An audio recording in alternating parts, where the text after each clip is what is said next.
साथियों, विपक्ष चुनाव आयोग पे वोट चोरी का आरोप पे आरोप लगाता जा रहा है।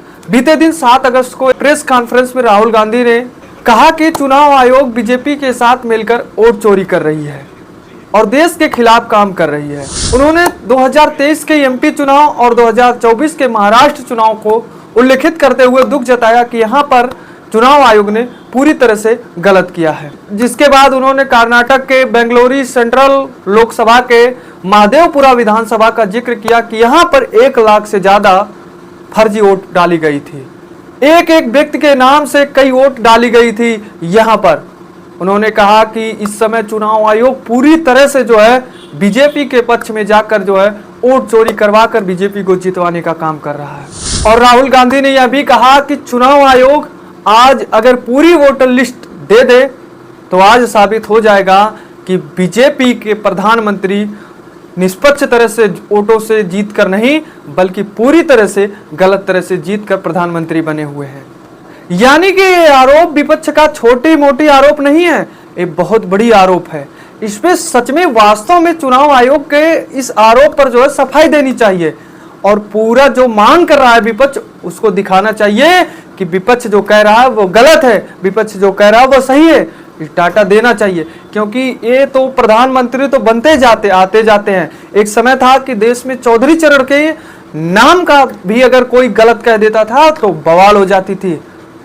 आज जिस तरह से प्रधानमंत्री का दबदबा है हमारे देश में, प्रधानमंत्री को अगर कोई गलत कह रहा है तो लोग उसको मारने को तैयार हो जा रहे हैं। ठीक उसी तरह से जो है उस समय चौधरी चरण का भी दबदबा था, अन्य प्रधानमंत्री का भी दबदबा था। इसीलिए प्रधानमंत्री तो देश में आते जाते हैं, लेकिन देश के जो हित की है वो चुनाव आयोग वो निष्पक्ष तरह से काम करे और पूरी डाटा को सामने लाए कि चुनाव आयोग गड़बड़ी नहीं किया है बल्कि पूरा निष्पक्ष तरह से वोटिंग करवाया है। लेकिन विपक्ष के यानी कि राहुल गांधी के इस आरोप के बाद चुनाव आयोग ने एक सफाई दिया कि राहुल गांधी का यह कहना बिल्कुल भ्रामक है। ये जो है राजनीति कर रहे हैं। जब चुनाव आयोग लिस्ट तैयार कर रहा था तो कांग्रेस उस समय कोई प्रतिक्रिया नहीं दिया। यहाँ तक कि जो है कांग्रेस से अनुमति मांगी गई थी फॉर्म में साइन के लिए, तब भी कांग्रेस ने इसे ठुकरा दिया था। इसको जो है मनमानी बता करके कि चुनाव आयोग मनमानी कर रही है, इसमें हम हस्तक्षेप नहीं करेंगे। लेकिन उसके बाद आज कांग्रेस क्यों इस पे अंगुली उठा रहा है कि चुनाव आयोग गड़बड़ी पे गड़बड़ी करती जा रही है। साथियों, आज ये भी सत्य है कि विपक्ष के आज हमारे उत्तर प्रदेश की मैं बात करता हूं, उत्तर प्रदेश के चुनावों के समय बहुत ऐसे बूथ थे कि जहां पर विपक्ष के एक भी एजेंट नहीं थे। यानी कि वहां पर एजेंट इनके शून्य थे और बीजेपी के एजेंट वहां पर अच्छी खासी बनाई गई थी। इस वजह से वहां पर वोटिंग लिस्ट में किसकी नाम सत्य है, कितने व्यक्ति की नाम रिप्टेशन नहीं हुआ है, ये सब सत्ताधारी पार्टी यानी कि बीजेपी 100% निगरानी के साथ था वहां। लेकिन विपक्ष इन सभी में बहुत पीछे था क्योंकि वहां पर इनकी एजेंट शून्य थे।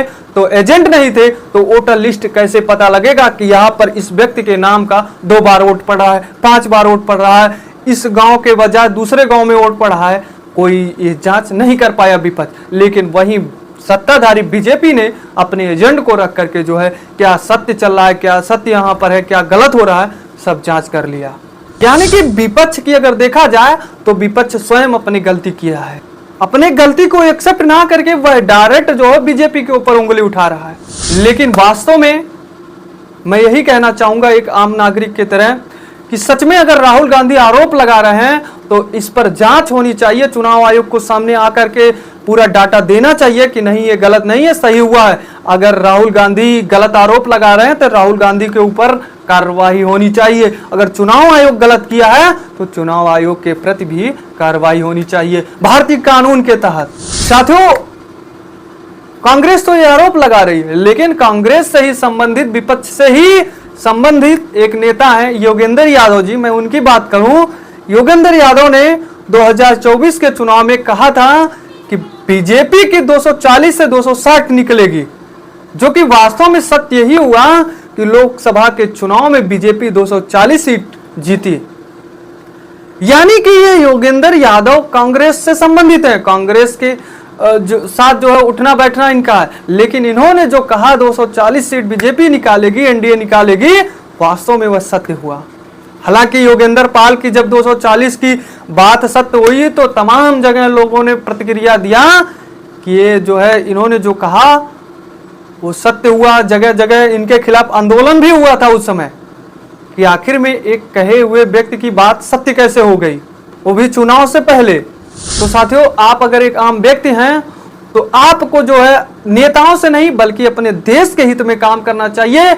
आपके यहाँ चाहे छोटी चुनाव हो या बड़ी चुनाव हो, वहां पर आप अपने वोटर लिस्ट को देखें, क्या हमारे गांव में फर्जी वोट डाली जा रही है या फिर नहीं। अगर डाली जा रही है तो आप तुरंत कार्रवाई करिए, क्योंकि छोटे मोटे आम व्यक्ति जब सामने आएंगे तभी देश से जो है भ्रष्टाचार खत्म होगा और हमारा देश सर्वोपरि होगा। क्योंकि नेता जो हमारे देश के होते हैं वो तो आते जाते हैं और वह कुर्सी पे बैठने के लिए आम पब्लिक को मूर्ख पे मूर्ख बनाते जाते हैं। दोस्तों, यह थी आज की हमारी कुछ खास रिपोर्ट। इस पर आप क्या कहेंगे कमेंट में जरूर बताएं। तो दीजिए ब्रिजेश गुप्ता को इजाजत, मिलते हैं एक नई मुलाकात नई वीडियो के साथ। धन्यवाद।